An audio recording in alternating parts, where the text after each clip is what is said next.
Hello guys, welcome. Collective reading po tayo ngayon. So, tingnan natin ngayon kung ano yung energy ng person mo. Be open-minded po, hindi po halos lahat makaka-resonate. Kaya piliin niya na lamang. And thank you nga po pala sa mga nag-subscribe, lalo-lalo na sa mga bumabalik. Marami pong salamat. Start na tayo. Give me the message. So, tingnan muna natin dito kung anong message sa'yo ng spirit guide mo, no? Give me the message.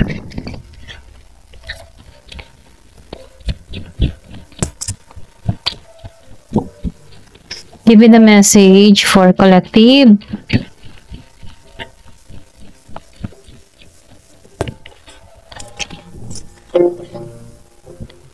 Meron dito yung spiritual teacher.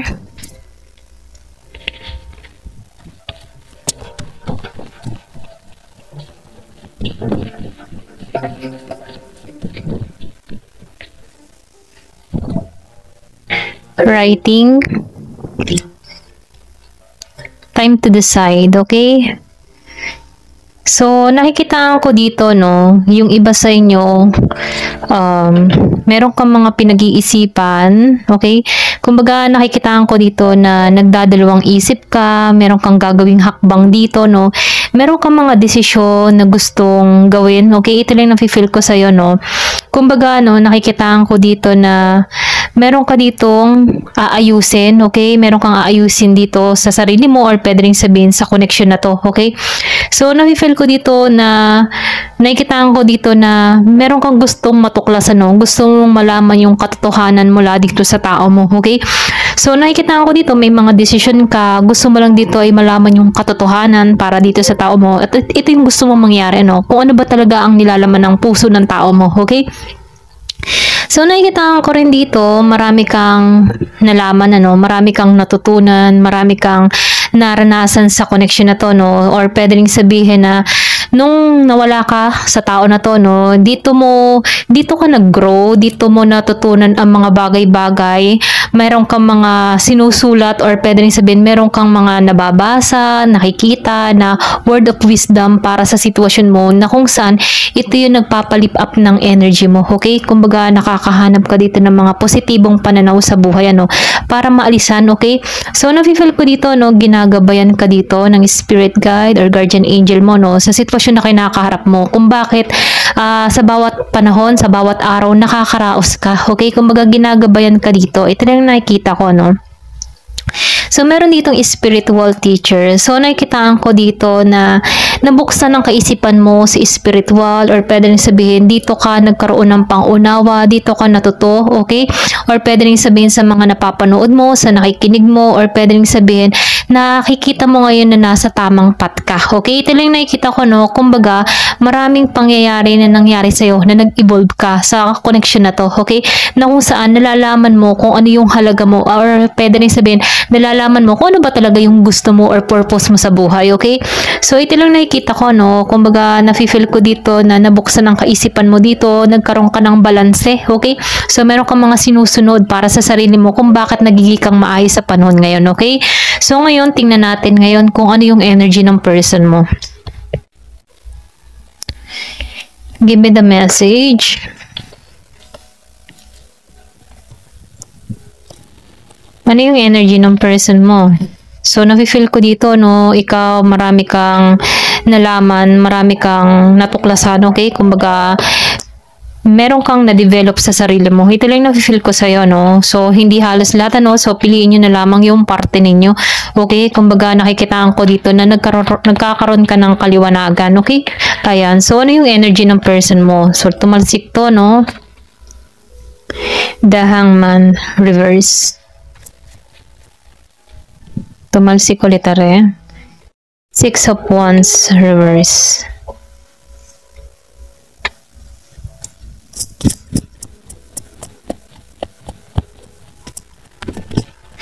Nakikitaan ko dito, no? Itong tao mo, nahuhold pa rin siya sa nakaraan. Okay, ito lang nafe-feel ko, no? Kumbaga, pwede rin sabihin na itong tao mo, no, gusto nitong makalaya sa emotion na nararamdaman niya. Pwedeng pareho kayo, no? Kasi dito, no, time to decide, may mga oras, no, na marami kang katanungan sa kaisipan mo. Ano ba talaga ang nilalaman ng puso ng tao ko? At kung saan, itong tao mo ay ganun din, pwede rin sabihin, meron lang ditong hindi nagkakaintindihan, hindi nagkakaunawaan, okay? So, nafe-feel ko dito yung desire ninyo sa bawat isa, Pwede rin sabihin na marami kang natuklasan, Kumbaga, nakikitaan ko dito na itong tao mo, gusto na nitong makalaya sa ganitong emotion. Gusto na nitong maalisan tong bigat ng kanyang nararamdaman dito, no? Kumbaga, kung ikaw ay nahihirapan din sa sitwasyon, ganun din tong tao mo. Okay? Ito lang nafe-feel ko. Meron ditong nahihirapan sa isang sitwasyon. Okay? So, kumbaga, nakikitaan ko dito na pwede rin sabihin na nag-decide ka na rin dito, na kailangan na tong alisan, okay? May mga pagpapasya ka ng ginagawa dito, Ito lang nakikita ko sa'yo. So, nakikitaan ko rin dito na pwede rin mahabang panahon ka na rin nag-iintay dito sa tao mo, okay? Kumbaga ngayon, nagkakaroon ka na dito ng realization na kailangan ng pagbabago or pwede rin ng kailangan ng alisan dahil mabigat na, okay? Mabigat na yung sitwasyon. Ito lang nafe-feel ko sa'yo, So, nafe-feel ko dito na nagkakaroon ka dito ng katalinuhan or pangunawa, Kumbaga, nafe-feel ko dito na sinusunod mo na yung intuition mo, yung kutob mo, Kumbaga, hindi ka naniniwala sa sabi-sabi, kundi sa sarili mo mismo ikaw naniniwala kasi sarili mong pandama to okay? So, nafe-feel ko dito na ayaw mo nang maranasan tong 10 of Swords, na ang daming isipin, ang daming gumugulo. So, nafe-feel ko dito, handa ka na mag-decide na talikuran to, okay? So, nakikitaan ko dito, ayaw mo na ng pabigat or gumugulo sa kaisipan mo. Yun lang naman ang gusto mong malaman dito, yung katotohanan, So, nafe-feel ko dito na meron ka na mga pagpapasyang gagawin dito, okay? Meron ka nang aalisan dito. Ito lang yung nakikita ko. So, nafe-feel ko dito na ayaw mo na magpa-control, okay? Lalo-lalo na sa mga sari-saring emotion or negatibong pumapasok sa kaisipan mo. Gusto mo nang maging malaya dito. Gusto mo nang pakawalan to, So, nakikitaan ko dito na once na iniisip mo tong tao na to, nahihirapan ka na okay? Kumbaga, mabigat na sa pakiramdam, Ito lang yung nakikita ko sa'yo. Kaya gusto mong makawala sa ganyang emotion, Gusto mo nang mapalaya yung sarili mo at ayaw mo nang isipin pa to, okay?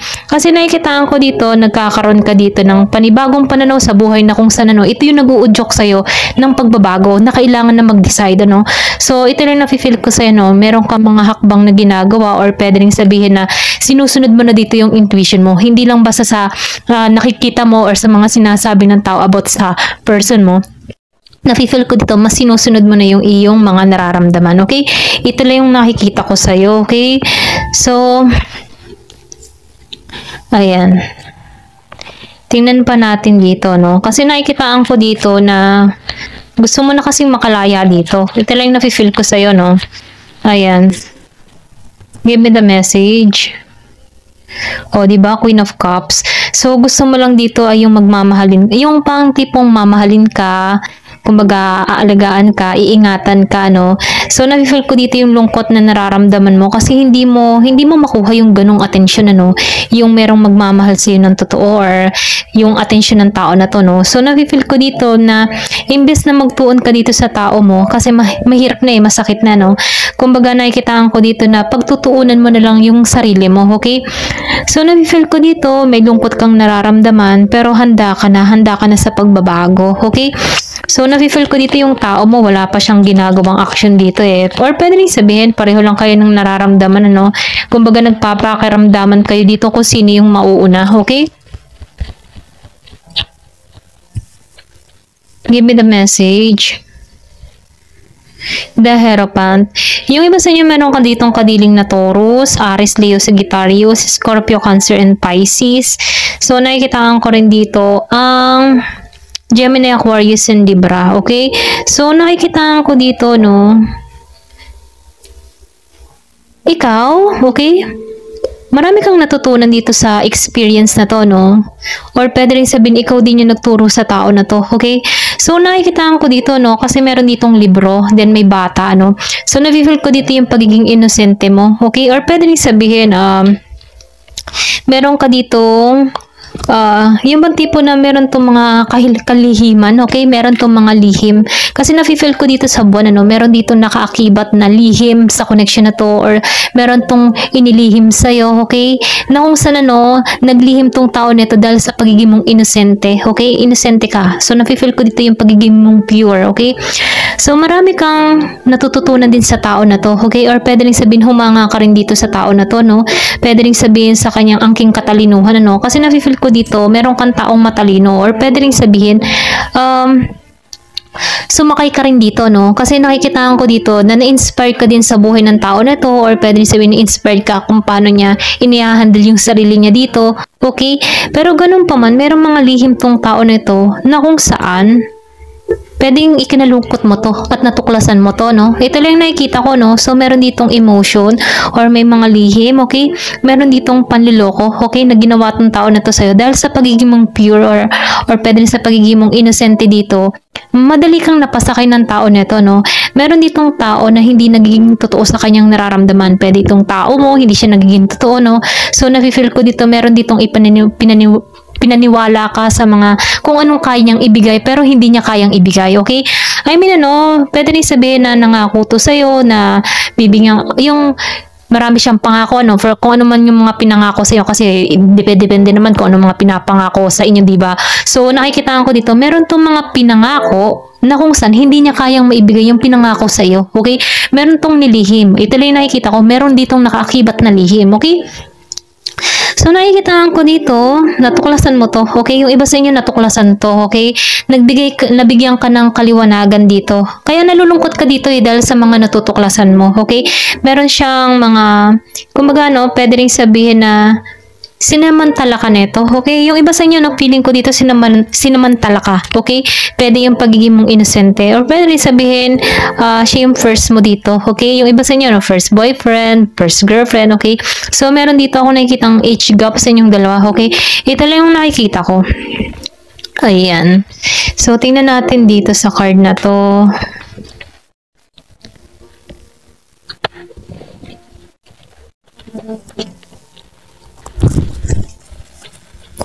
So, give me the message. Ano pa yung mensahe dito?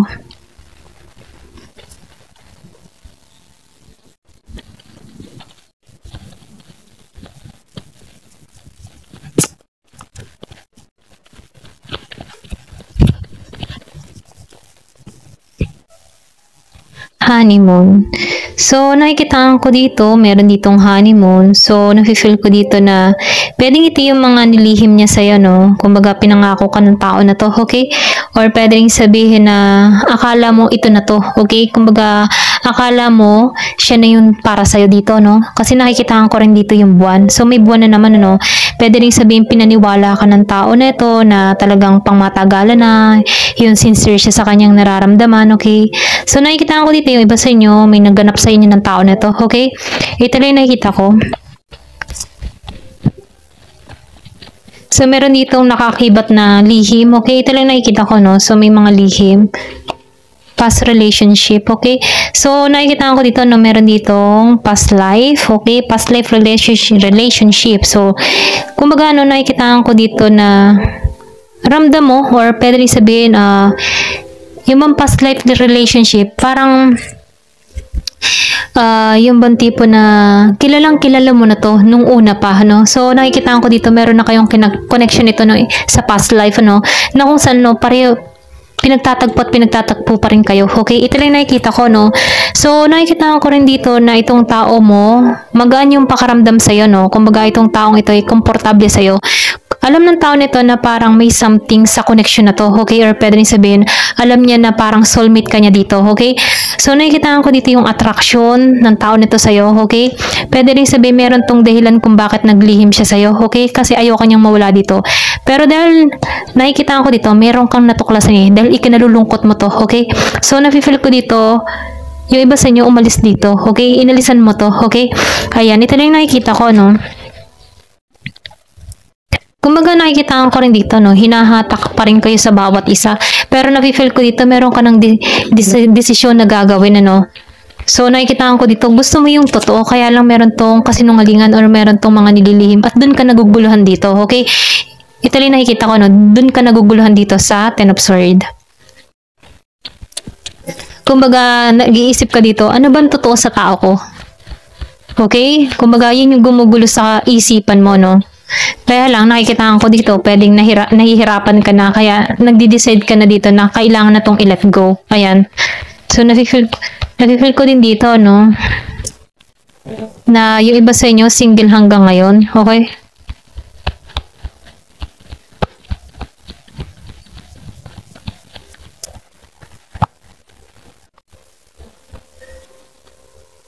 Engagement. So, nakikita ko dito, no, meron ditong engagement. Ayan. So, nafe-feel ko dito, no. So, nakikita ko dito, pwede rin, yung iba sa inyo, pwedeng magbalik tong tao na to, no. So, nasa yung decision kung tatanggapin mo to. Pero nakikita ko dito, once na bumalik itong tao nito, ito yung gusto niya mangyari, ano. Meron tong offer dun sa iba. Okay?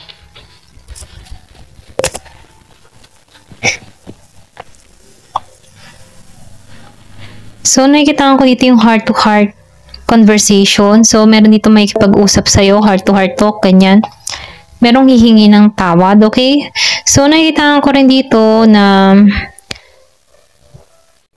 gusto na nitong pakawalan yung nakaraan eh, okay? Kumbaga, limutin na yung nakaraan dito.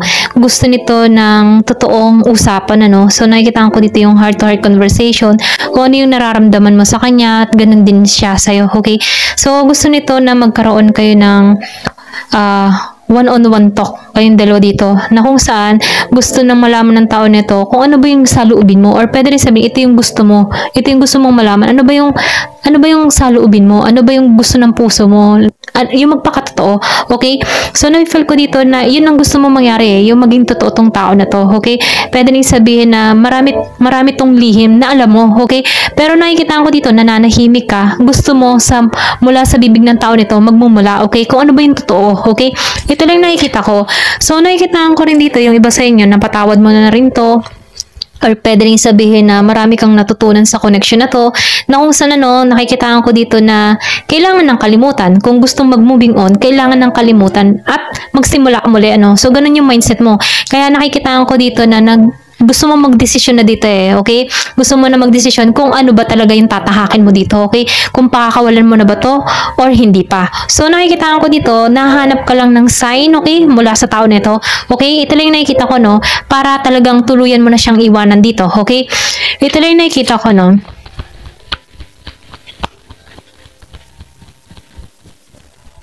Ay! Ayan, pasensya na, napasigaw tayo. Tumalsik, wait, ulitin lang natin, Give me the message. Ayan, tumalsik na to. So, calling your soulmate. So, nakikita ko dito, no? Yung iba sa inyo nagdadasal. Pinagdadasal mo tong tao nito, okay? Nag-affirmation ka. Kumbaga, binivision mo to, no? So, nakikita ko dito, yung iba nagmamanifest, Gusto mo itong tao nito ay bumalik sa'yo, okay? Yung iba sa inyo, no? So, piliin nyo na lamang, Kasi hindi naman halos lahat pare-pareho kayo ng emotion na gusto pa yung person nila at yung iba naman ay ayaw na. So, piliin nyo lamang yung part nyo. Kasi yung iba dito, nakikita ko dito, merong humihiling or pwede rin sabihin, itong tao na ito, nahiling siya dito, okay? Na bumalik ka sa kanya dito, okay? So, piliin nyo na lamang. Ayan, ito lang yung nakikita ko. Ayan. Thank you for watching. Love and peace.